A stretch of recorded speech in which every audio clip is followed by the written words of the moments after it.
The developer update of July is finally here, and it's a juicy one. First of all, they are finally adding disconnect survivor bots. This means that anytime you or a teammate disconnects from the game, a bot will replace them so that the match can keep going. This is very helpful for survivors, because having one teammate DC at the start of the match can be devastating and render that match completely pointless, as it's hard to win as a trio. But now bots will replace them, and trust me, based on my tests in custom matches, bots are actually not as bad as you would expect. They know how to loop and mind game. However, they are obviously not a replacement to a real survivor that knows what they are doing. This is also a small buff for killers in a way, as now survivors cannot disconnect to prevent you from using perks that require stacks like Save the Best for Last, Remember Me, Pain Resonance, Pop Goes the Whistle. It was a frustrating experience to have a survivor DC, at least for me. Finally, 6 years late, we have a report feedback feature that will let us know when a player we reported gets banned, which will incentivize more players to report hackers, griefers, and bigots.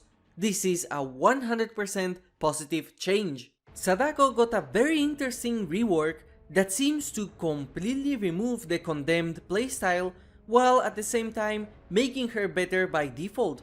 As far as I am aware, this is a net buff for her overall that might make her C tier instead of D tier or even higher. First of all, whenever you teleport to a TV, 3/4 of a condemned stack will be applied to all survivors that are not carrying a cursed tape.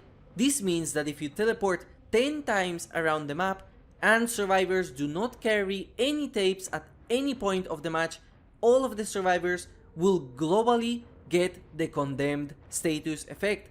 I can already see gameplay videos featuring this. The time a TV is disabled has gone to 70 seconds from 100, and survivors disabling TVs will do so for 90 seconds instead of 60. It made zero sense how using Sadako's power punished her more than survivors actually interacting with the TVs. This is a nice change that will incentivize survivors to interact with TVs more. And finally, projection, which is the teleport power, will have a 15-second cooldown, so you cannot abuse it with the global condemned effect. So with this cooldown, it technically means that you can have everyone condemned in 2.5 minutes, which is crazy to think about. But curse tapes also got changes, and these are some crazy changes too. First of all, getting hit with a basic attack while carrying a curse tape will apply 1 stack of condemned, and when a survivor that is carrying a curse tape is hooked, all other survivors will get 1 stack of condemned and the tape will be destroyed. Curse tapes no longer give condemned passively, and curse tapes can be placed on any TV. I feel like this is a huge buff for Sadako. It completely kills the condemned playstyle of slugging survivors until they are condemned, as you can place the tapes on any TV you want. But the thing is that if Sadako catches you healthy with a cursed tape, it can effectively mean that you get 2 stacks of condemned, all your teammates get a stack of condemned upon getting hooked, and you also have to interact with a TV again to get back a cursed tape. And again, if a Sadako catches you, you will get another stack. I feel like Sadako is going to be able to tunnel survivors like crazy now, as I can already see some disgusting plays in my mind. And also Save the Best for Last is going to be an absolute meta pick for Sadako, since putting a tape on a TV still takes very little time, so punishing survivors doing so will be key to having good matches playing as the Onryo, at least in my personal opinion. The final changes Sadako got is related to her demanifested state. Now she can no longer be stunned while demanifested, so this means no head-on, no pallet stuns, and I also assume no flashbang either. Also, she cannot enter a chase state while demanifested and cannot get bloodlust either, which is an interesting buff to play with your food. Sadako will also get an add-on pass. but we don't know yet the specifics. However, we can assume that add-ons related to passive condemned build-up will be changed. Honestly, it's kinda crazy how the devs went ahead and changed a killer that has an insane kill rate on low MMR lobbies, and I am very curious to see how this will affect Sadako's playstyle and kill rate in future updates. Probably one of the most polarizing changes in this mid-chapter is that hook grabs are removed from the game, so you can no longer grab a healthy survivor of a hook and prevent them from saving. I, as a killer player mostly, will say this is a good change. I hated how this mechanic worked purely on ping, and it just incentivized camping hooks. If there are various survivors trying to dive into a hook save, there isn't much you can do besides focusing on one survivor or using a killer that prevents those situations like Trickster or Bubba. I genuinely don't think hook grabs even come into play in those situations, because survivors can place themselves to body block you from grabbing a survivor. So even in those situations, hook grabbing does not help. It was a mechanic that hurt solo queue more than any survive with friends team that is competent. So arguing that this is a strong nerf to killers countering survive with friends teams is objectively incorrect. I know a lot of players will be unhappy with this change, but if you truly are sad about this, then you save the best for last, because that perk is very good to secure hook trading, and it does not depend on ping or outdated mechanics that make zero sense. Brand new part got a juicy nerf. Now that blood points are easier to get than ever, it seems like every single survivor is bringing brand new parts with cracked toolboxes.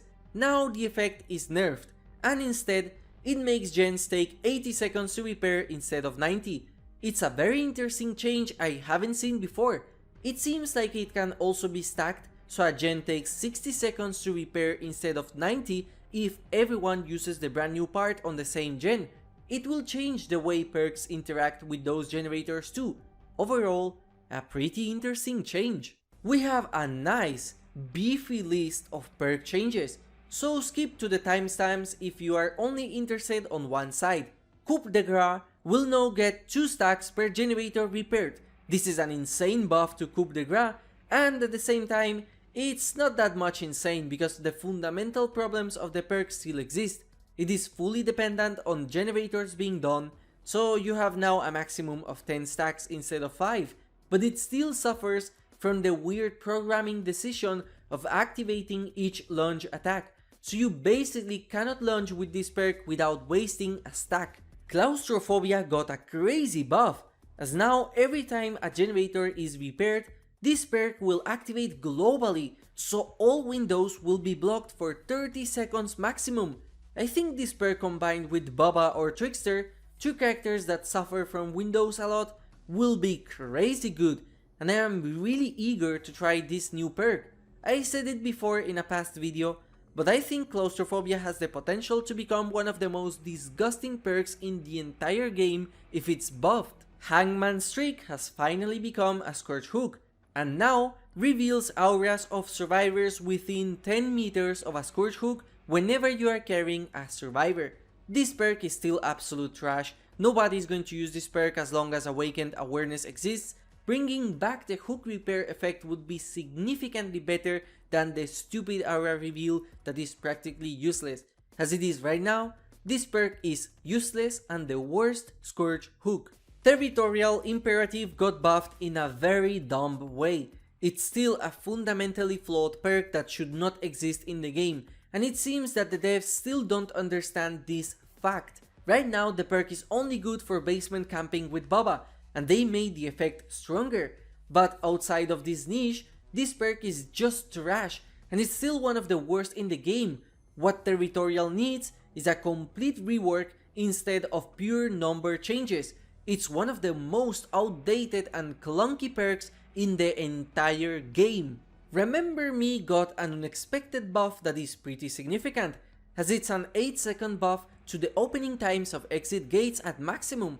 For all players that like endgame builds, this is a very nice buff, and I am looking forward to play endgame Trapper with Remember Me. Hex Crowd Control finally feels like a Hex perk, because now it blocks windows for 60 seconds after a survivor vaults them. It's still a hex perk, and I won't be surprised if this doesn't have any significant impact in average matches, because Blood Favor also got buffed in a similar way, and yet nobody runs it. Trails of Torment now finally works as long as the generator you kicked is regressing, as they remove the perk disabling after injuring a survivor. For fans of this perk, this is a good buff, especially for those 3-gen killers like Skull Merchant, as now it will allow her to patrol the 3-gen while undetectable for as long as the generators are regressing. And as for survivor perks, we have a 5% repair speed nerf for Prove Thyself, as well as removing blood point bonuses for co-op repairs. To any survivor mains crying that this is devastating, I will kindly remind you that Deja Vu got a significant buff on the last patch and you might want to try it. Blast Mine and Wiretap now both work for 120 seconds total, and now activate after 50% of the generator was repaired. Saboteur got a nice speed buff that will now allow survivors to sabotage more efficiently with this perk, which is a nice buff to any Saboteur players out there. In situations like these, even the millisecond counts into making a difference, so even if on paper it seems like a small buff, it can be significant in game. Clairvoyance got the Overzealous treatment, and now it works with Blessing a Totem too. It's a very nice info perk to have, and I think this is a nice buff, but still not enough to make this perk significant in the meta. Breakout has been buffed for 5% at the cost of having to be closer to the killers by 1 meter while they are carrying a survivor to a hook.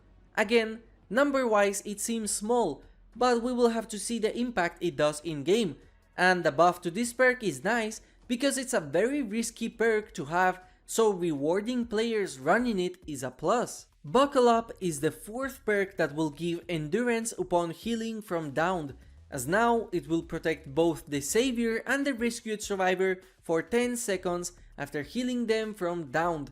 It's basically the effect of Blood Pact, and we are gonna live forever combined. Finally, this perk is no longer the most dumb perk designed by the perk team at Behavior, but I have to admit the effect is not original at all. Smash Hit got a very interesting buff, as now the exhaustion it inflicts only lasts 20 seconds instead of the standard 40.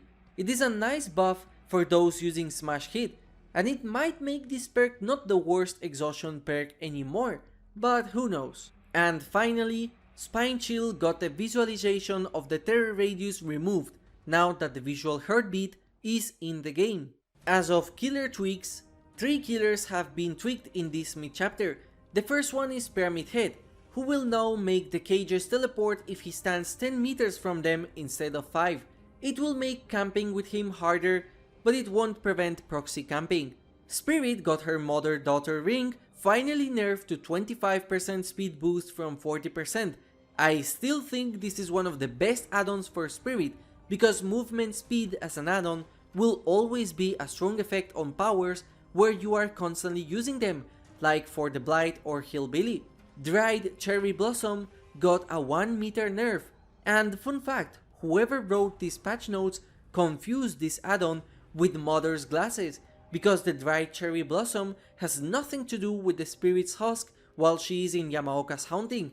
I think this nerf is completely pointless, and this add-on will still be strong. They finally fixed the recharge rate add-ons to actually work properly after 4 years of being programmed incorrectly. I guess the Oddsdarva video did work as proper feedback, despite them knowing about this for years. The Hag got both of her iridescent add-ons buffed. The Waterlogged Shoe will now make her faster than 4.6% speed, which is honestly very funny. I think this add-on has a lot of meme value, so I welcome this change. The Mint Rack add-on also got the cooldown reduced to 10 from 15, so 5 seconds less. Again, another interesting buff to an add-on that I already thought was pretty good. And both her trap duration add-ons have been buffed, but I think that's not going to change much in all honesty. And finally, Behavior is going to nerf the Fractured Cowshed map due to how strong and survivor-sided it was, by removing the ring layout and instead making the structure be more in the middle.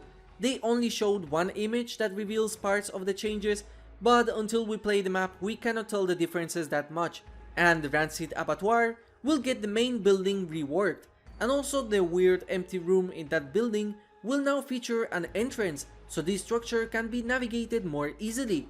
And just like with the Autohaven maps, they have added extra tiles and details all across the farm realms. That's all, thank you for watching and let me know your thoughts. Have a nice day!